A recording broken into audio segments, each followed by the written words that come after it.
Coming up on Bloom, Tampa Bay is illuminated in green to honor Mental Health Awareness Month.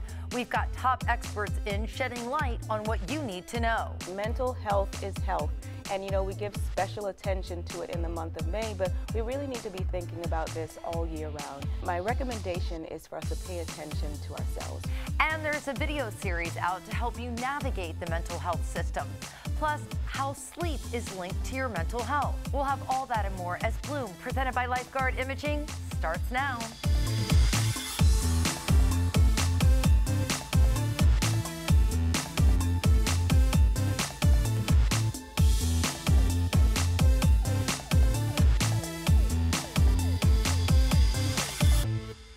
I'm Gayle Guyardo. Welcome to Bloom, presented by Lifeguard Imaging. May is Mental Health Awareness Month, and here to kick things off is mental health educator Natasha Pierre. Natasha, thank you so much for joining us. Thank you for having me. So we're going to dedicate our entire show today to opening up the conversation about mental health, which is the very first important step. Absolutely. Mental health is health. You know, if we take care of our bodies and our social lives, we've got to take care of our emotional and psychological well-being. We cannot leave it out.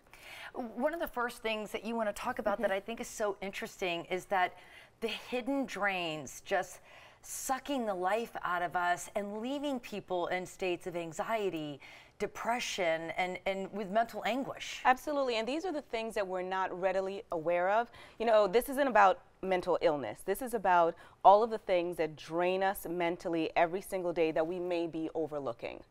So what are some examples of that? First one is comparison.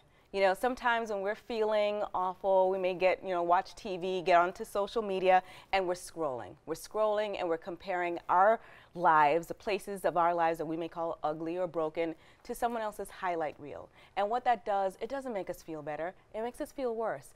We begin to be dissatisfied with our own lives. We're hopeless. It reduces our self-esteem. We judge ourselves harshly, and we're really creating some standards that are unrealistic because we don't have all the facts of someone else's life. You're right, because to your point, when I post on social media, it's typically the fun things happening in my life. I don't post maybe issues I'm having with families and relationships or, the stresses that I'm facing. Those many times are private and we keep them locked inside. Yes. So to your point, if you're only seeing those highlight reels, you're not getting the full picture. You're not getting it, not at all. And we've got to be aware of it, but sometimes when we're feeling low and we just want a distraction, what we go to for a distraction really ends up doing a little bit more harm than good. Another one that we've been trying to talk about a lot on the show is how to set up boundaries in our lives. And I keep saying again and again and pointing to myself, I'm terrible at setting up boundaries. Yeah. And it really does impact you in the long run if your boundaries are insufficient. It does. You know, we all need space. We need physical space, social space, mental space, emotional space. And what happens over time when we keep giving and giving, pouring from that cup, eventually the cup is empty.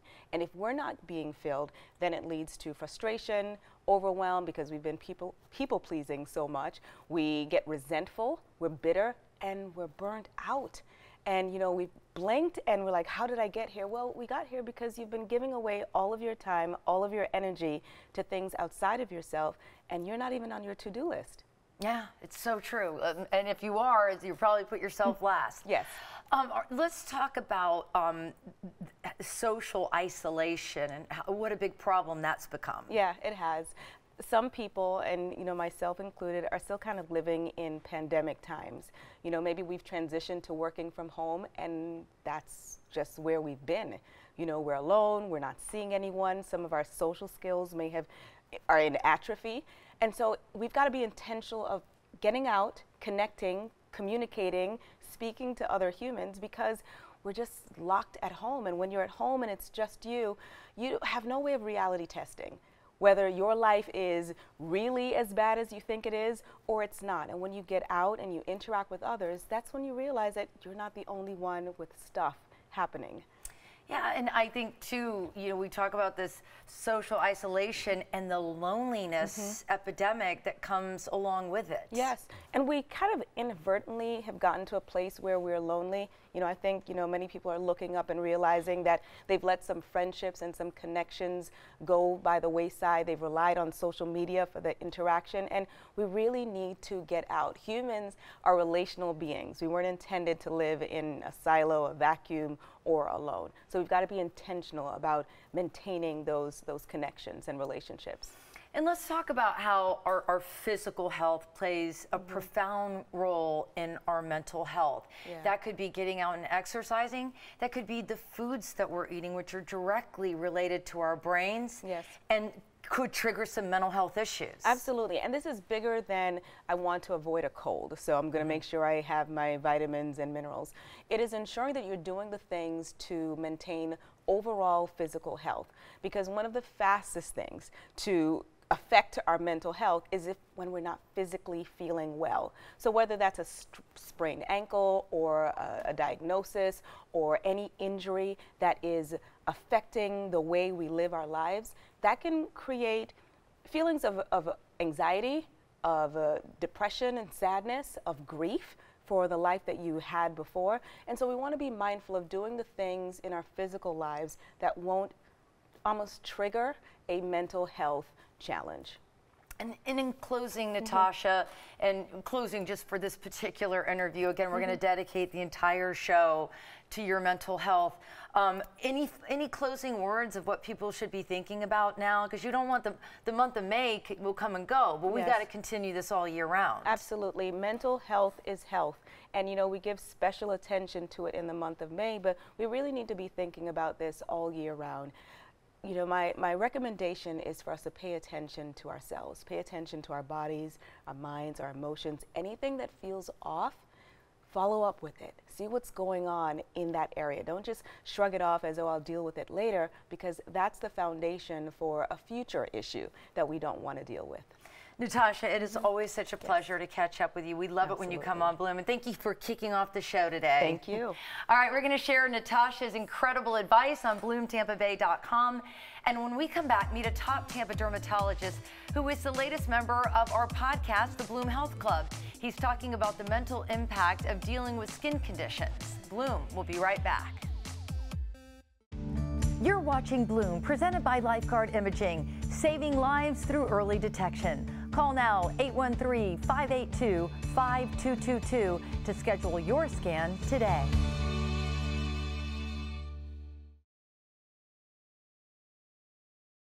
Living the Tampa Bay lifestyle means enjoying the sand, sun, and outdoors fun.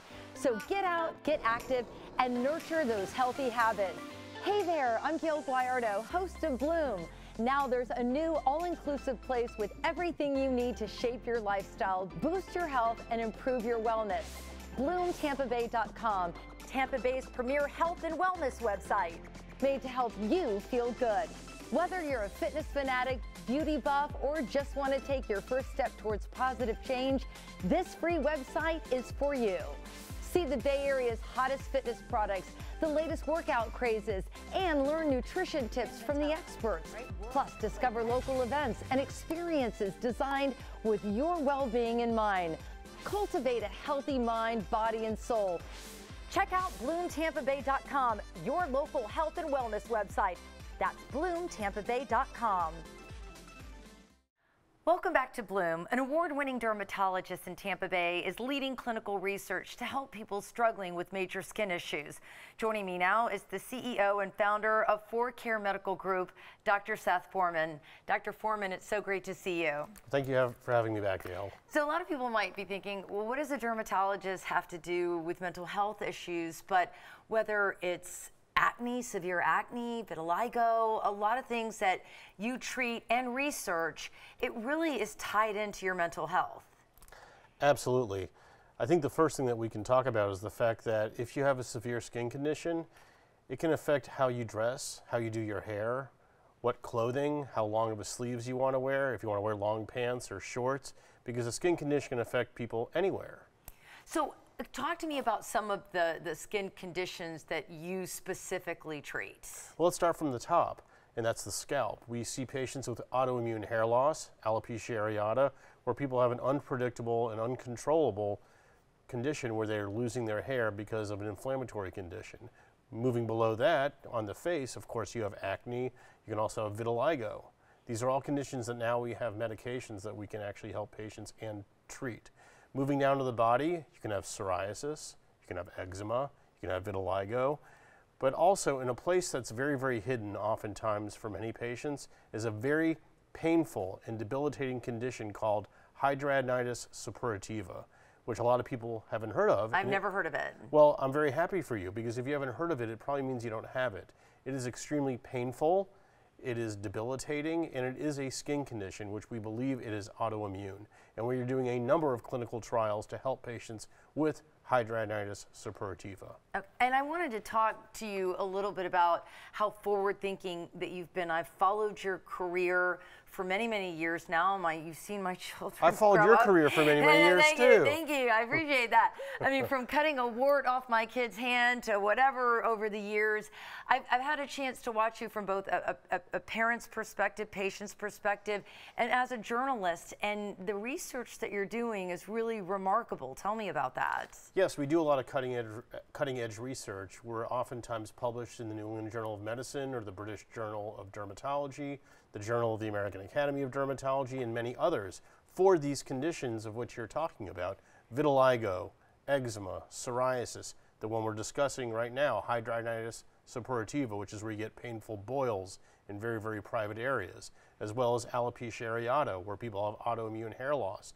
These are conditions for which are very, very debilitating for patients, either emotionally, a lot of what we're talking about this month in particular. However, unfortunately for these people, it's not just limited to May. These people have they live with these conditions on a daily, minutely, hourly basis. And so your hope, obviously, through the research is kind of a fast to failure when it comes to treatment protocols, or next generation. Like, what's the benefit for the patient that comes to you that not only gets the treatment, but they also are have people on site that are doing this research? That's a great question, and the real reason is for patients that have had treatment failures with what's existing, meaning I can write a prescription for you for any number of conditions. However, there's a very limited amount of treatments for alopecia areata, the autoimmune hair loss. There's a very limited amount of prescriptions I can prescribe for vitiligo, which is autoimmune loss of pigment. There's very few prescriptions I can prescribe for that very painful, debilitating disease, hidradenitis. This is an opportunity for people who have failed other therapies, or if they're uninsured. This is free to patients. Clinical research trials are free to patients. They get paid a stipend, and they get all the treatment is free. And what's really interesting to me, my mom didn't have a skin issue, but she was part of clinical research. It's amazing that it can really change your quality of life for the better. Depending on the condition, if you have sought out a clinical trial, usually it is because you are desperate. And we are there for those desperate patients, for those people with conditions for which there is no treatment for. That's where we come in. Well, I'm really impressed not only by your research and the treatment protocol, but that you do acknowledge the mental health tie-in, because it is very serious for a lot of people, and it's good to know that you're there and that you acknowledge that. The one last thing I'll say, Gayle, is all of our patients are screened for mental health prior to going on a clinical trial. We do a Columbia suicide scale on patients for everyone to see if they qualify. If they score too high, then we know they're very, very depressed. All right. Dr. Foreman, thank you so much. Thank you. All right, we're going to share this story, and you can read digital reporter and producer Brody Waddell's full article on BloomTampaBay.com. And we're thrilled. Dr. Foreman joined us on our podcast, The Bloom Health Club, in the WFLA Now Streaming Center to continue this incredible conversation. You can stream the full episode anytime on Spotify, YouTube, and Apple Podcasts. We'll be back with more Bloom right after this. You're watching Bloom, presented by Lifeguard Imaging, saving lives through early detection. Call now 813-582-5222 to schedule your scan today. There there is a condition that causes unwanted thoughts that keep coming back, or even urges or images that are intrusive and cause distress or anxiety. Joining me now is a specialist in helping people struggling with obsessive compulsive disorder, licensed mental health counselor, Natalie Noel. Natalie, welcome to Bloom. Thank you so much for having me. So a lot of people think of OCD because the term gets thrown around a lot as being a perfectionist or having to have all their pencils lined up perfectly, but that's just one part of it. Yes, there are many different kinds of fears and many different domains of OCD. I think the one domain that everybody seems to know about is contamination OCD, because there's a lot of movies and TV shows that depict that, but there's so many more domains. There's, for example, harm OCD, and this is where somebody might fear that they will accidentally harm themselves or somebody else. There's perfection OCD, where people might reread their work.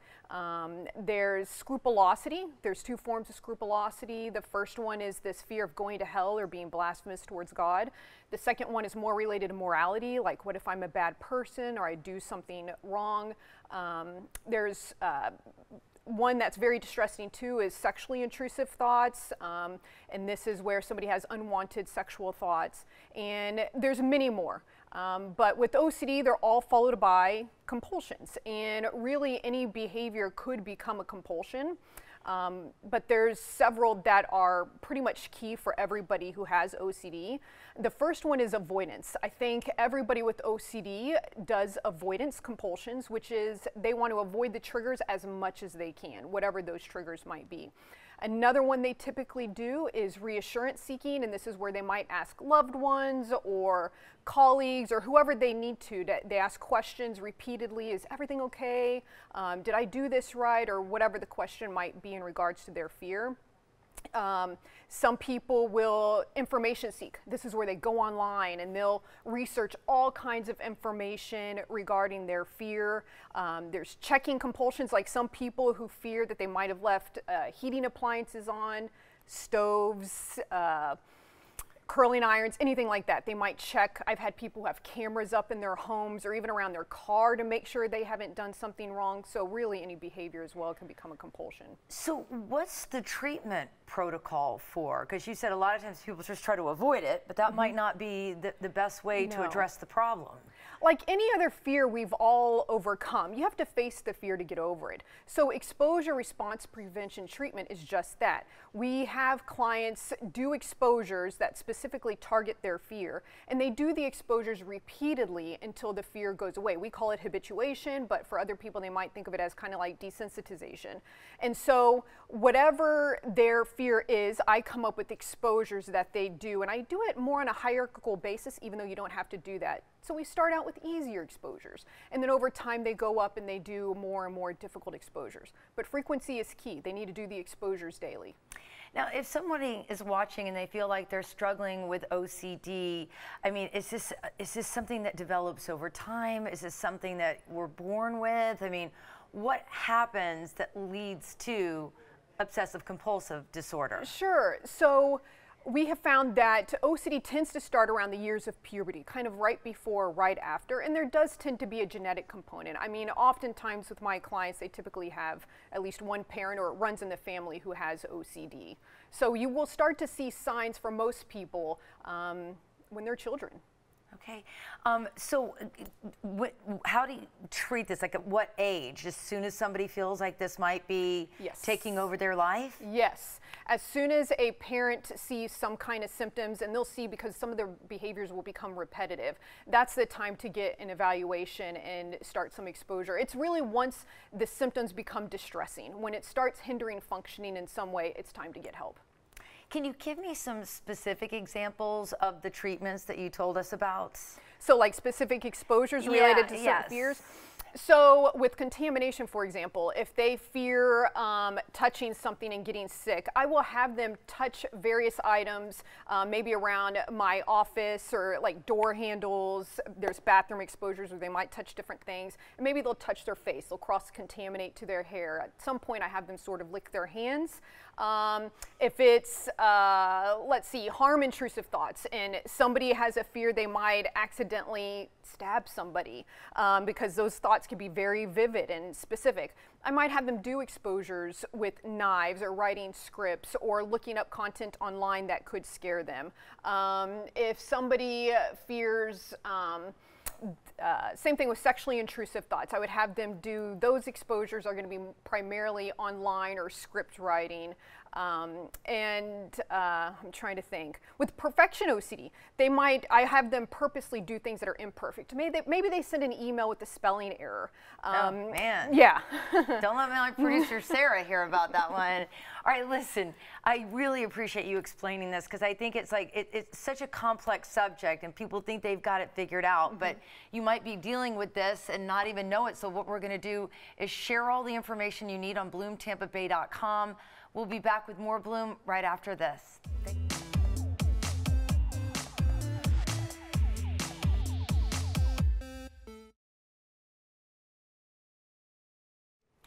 Welcome back. May is Mental Health Awareness Month, and for people navigating the complexities of sexuality, particularly for individuals who identify as gay but feel pressured to conform to heterosexual norms, it can be an incredibly challenging and often painful experience, leading to profound internal conflict, emotional distress, and long-term consequences. Joining me now is a man who dealt with that internal struggle, the author of the soon-to-be-released book, Building Success, a toolbox for coming out on top, Tommy Whitehead. Tommy, welcome to Bloom. It's such a pleasure. Gayle, the pleasure's all mine. Thank you. I've watched you for a long time, so it's so exciting to actually be here on set with you today. Oh, thank you. That means the world to me. So tell me a little bit about your book and why you decided to write it. So I've had a lot of struggles over my life, mental health, business-wise, same struggles that a lot of people have, and I decided I wanted to tell the story. I keep getting told over and over again, wow, you're so successful, we see everything you're doing online, and that's amazing. But I said, it is amazing what I've done, but you haven't seen all the failures and problems that I've had before this book. So I wanted to write the book and say, hey, here's some things that I've gone through that aren't as Instagram friendly. So too often we see people online that have this perfection, this perfect life that you see.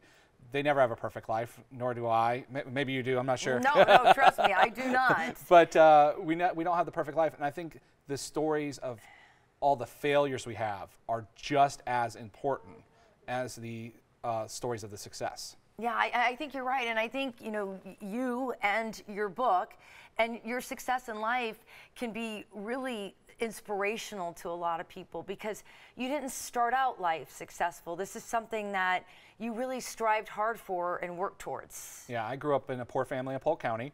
They did their best, they tried, but you know, my very first chapter is entitled "My Backpack Told Me I Was Poor." And I went to a poor elementary school and everybody there was poor. It was just kind of normal. And then when I graduated on to go to one of the first state charter schools back in the 90s, I got to see other kids' backpacks were different.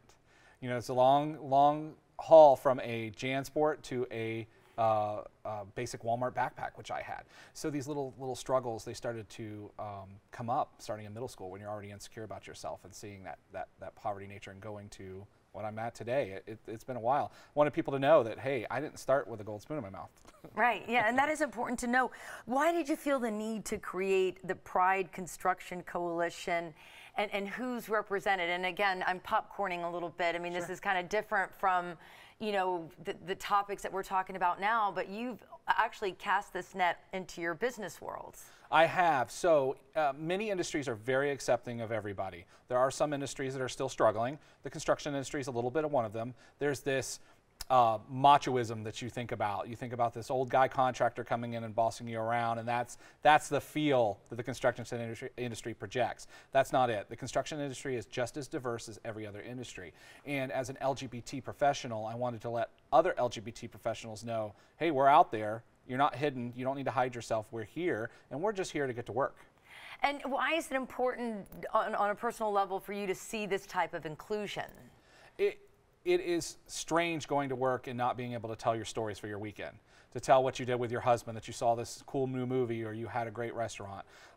We want to feel open in our life at home and at work.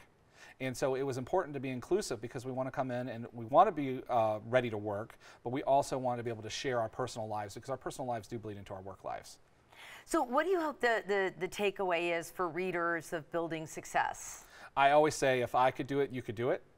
I think one of the big takeaways is to know your worth, to step back and get help when you need it, whether that's mental help, business help, professional, any kind of help. Step back and recognize that you need help. And you can do it too in small increments. Don't try to go to the finish line right away. It's a long journey, and you'll be doing this journey for the rest of your life. And any thoughts on living your life authentically, the way you were born to live it? I feel so much better. I love talking about my husband. He's an incredible support to me and to our family. I was nervous at first, and now it's just second nature. It's the same way you would talk about your husband.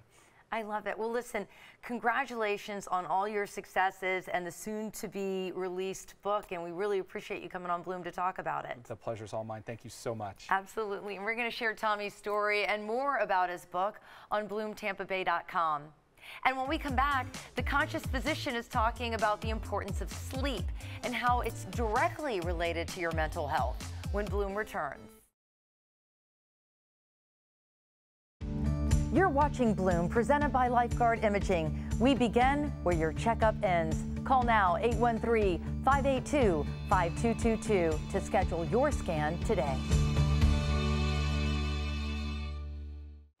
Sleep plays a crucial role in maintaining good mental health, and its impact on our psychological well-being is profound.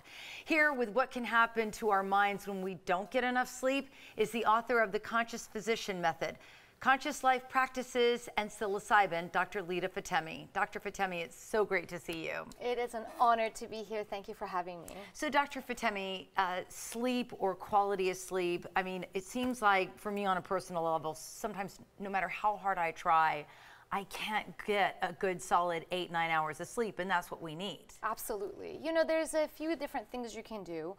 Is giving ourselves a good amount of sleep opportunity is what we call.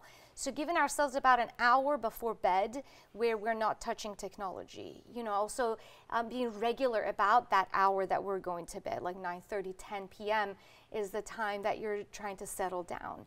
Having yellow light in the room and not having blinking lights in the room. No technology should be in our bedrooms. There are a lot of bedrooms nowadays where there's a large TV in it, and that's just not the thing to do.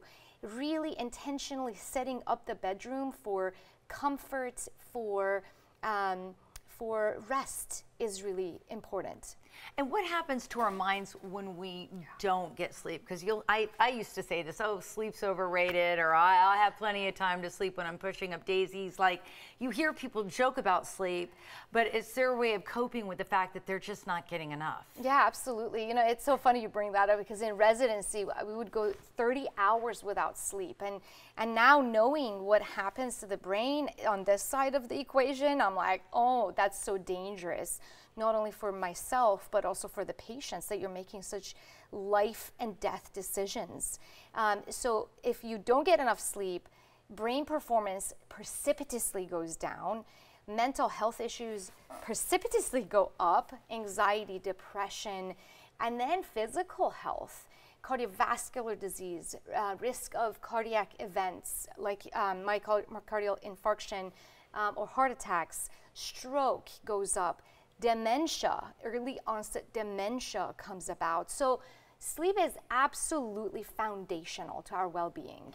I know you're out. We've had you on Bloom talking about your new book, but we want to tell our viewers about it again. You're out with a new book, The Conscious Physician Method, and a lot of that is healing with trauma and what makes us so anxious, and quite frankly, what might be keeping you up at night. 100%. We see this in people who have anxiety that's not resolved. A lot of the anxiety or PTSD, it's all rooted in trauma that's not, people just don't know how to get through.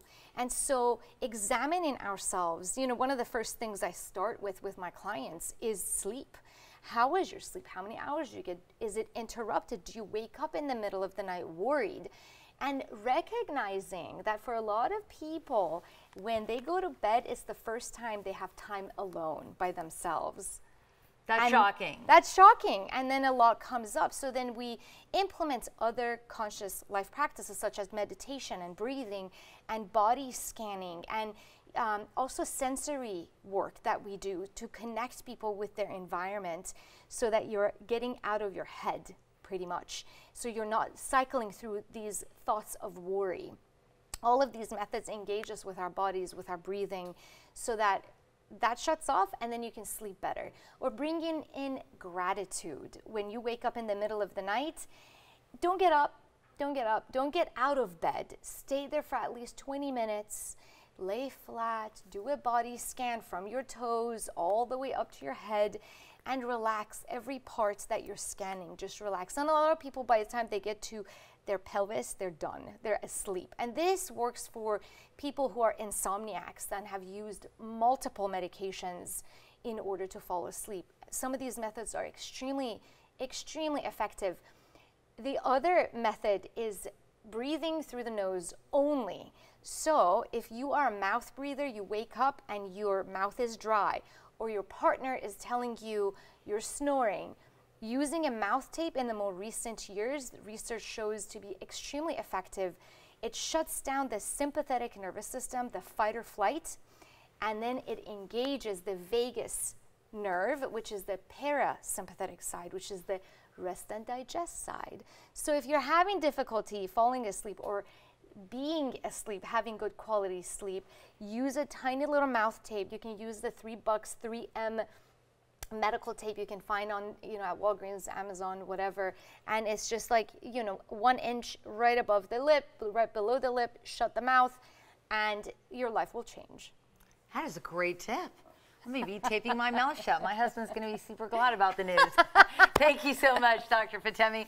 We're going to share Dr. Fatemi's advice, and you can read digital reporter and producer Brody Waddell's full article on BloomTampaBay.com. We'll be back with more Bloom right after this.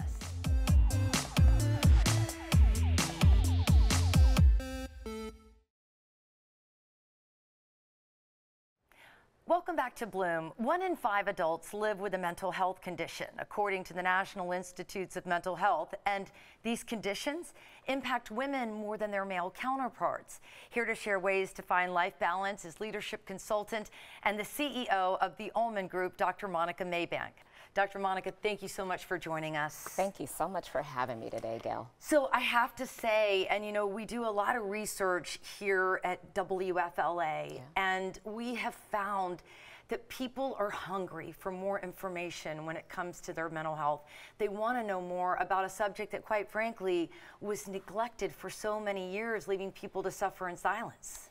Yeah, we need to talk about it more, and it should no longer be a stigma, right? I come from a community of people that historically have considered it a stigma.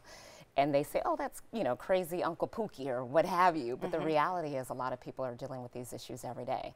So as you said, 20% of all Americans are struggling with a mental health condition.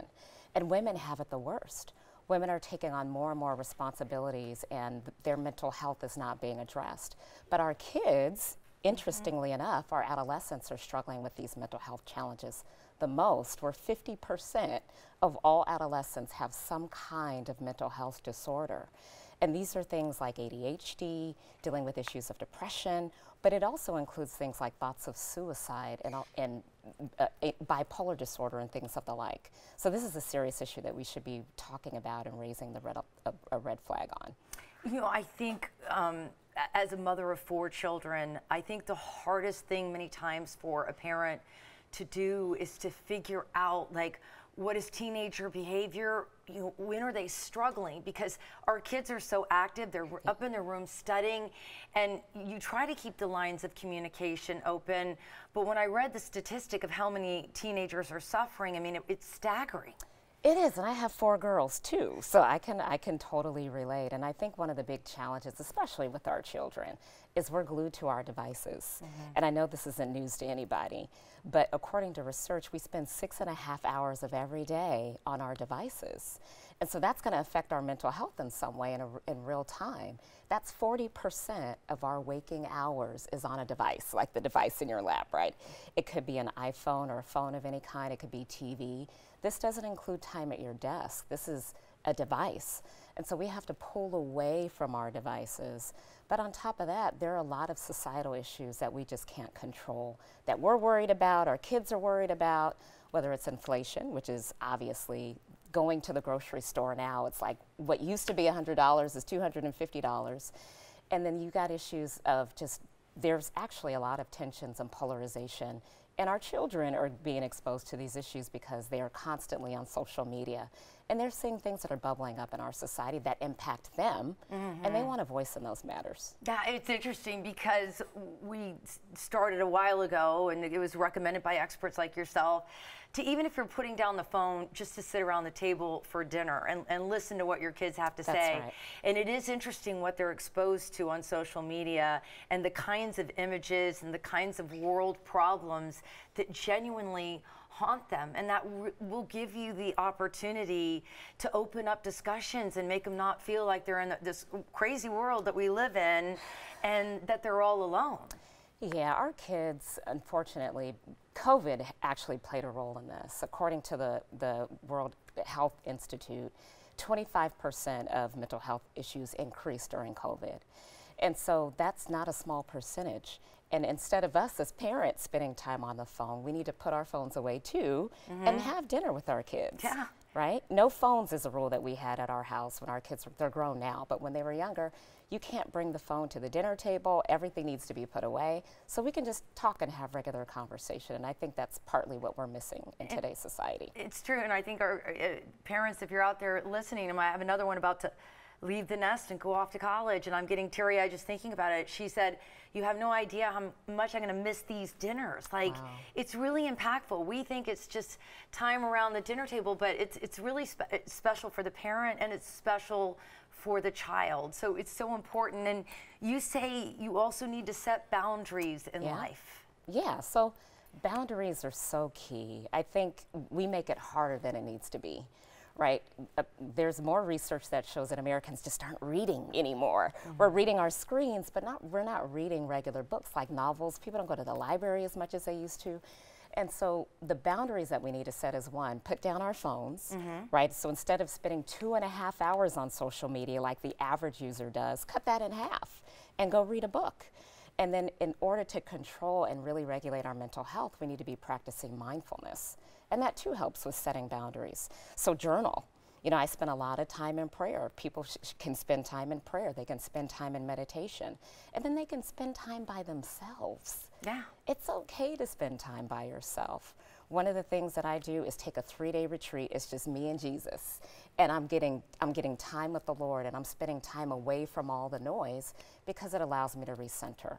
I think that's so important. I mean, I literally woke up this morning and I kind of had a bad night last night, and I just looked at that Bible app and I sat in silence for a while, and it sets your day and it makes you reprioritize what's important in this life. It's huge. Thank you so much. It's such a pleasure to have you on Bloom. I hope you come back many more times. Thank you, Gayle. Absolutely. We're going to share Monica's story on BloomTampaBay.com. And before we go to break, it's time for today's Bloom Trivia question. What is the most common mental health disorder in the United States? Anxiety disorders, depression, bipolar disorder, or borderline personality disorder? We'll have the answer later on Bloom. Welcome back to Bloom. Experts will tell you the best way to help people struggling with mental health issues is to keep the conversation going. And there is a group looking for storytellers or people interested in sharing their experience. Joining me now with more is the president and CEO of Tampa Bay Thrives, Carrie Zeiss. Carrie, welcome to Bloom. Thank you for having me. So, you know, I know you just did a big research project, and what's interesting is that here at WFLA, it's important for our management team to find out what people want to know and hear about so we can do more of that storytelling. And mental health was one of the #1 topics. This is what people are concerned about right now. Right, that is absolutely true. And that's been our experience with the If You Know, You Know campaign, which we started last year with stories of individuals who had overcome their mental health issue. And as we spent the year digging even deeper into some of our programs and why people were either choosing to get help or not going further in their mental health journey, we realized that process itself was just confusing and scary.